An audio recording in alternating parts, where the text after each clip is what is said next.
શિયાળામાં લસણિયા ચોળાનું શાક મળી જાય ને એની સાથે પૂરી, આહા મજા પડી જાય। દરેક ગુજરાતીના ઘરે આ सब्जी बनती જ હોય છે, लसनिया चौला। अगर आपको नहीं मालूम है कि चौला किसको बोलते हैं तो यूजुअली इसको रेड लोबिया भी बोलते हैं इन इंग्लिश।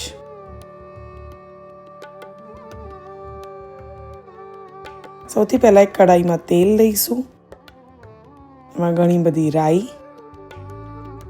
જીરા, ઝીણા સમારેલા લીલા મરચાં અને ઝીણું સમારેલું આદું નાખીને આ બધી જ વસ્તુઓને તેલમાં સાંતળવાનું છે। પછી એની અંદર ઝીણી સમારેલી ડુંગળી નાખીશું અને એને પણ સાંતળીશું। હવે એમાં ઝીણા સમારેલા ટામેટા નાખીશું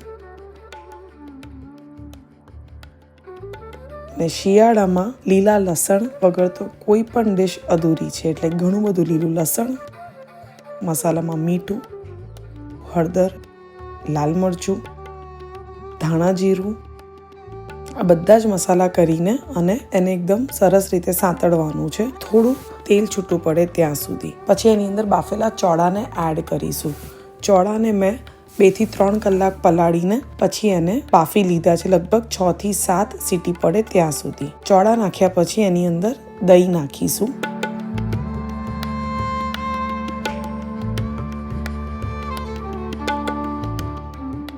અને ઘણા બધા ધાણા અને લીલા લસણનો લીલો ભાગ થોડો ગોળ નાખીને ધીમા ગેસ પર તેલ છૂટું પડે ત્યાં સુધી એને ચડવા દઈશું। યુઝ્યુઅલી આ શાક મારા ઘરે દર રવિવારે બનતું હોય છે, તમે એને જરૂર ટ્રાય કરજો અને મને કહેજો કે તમને આ સબ્જી કેવી લાગી।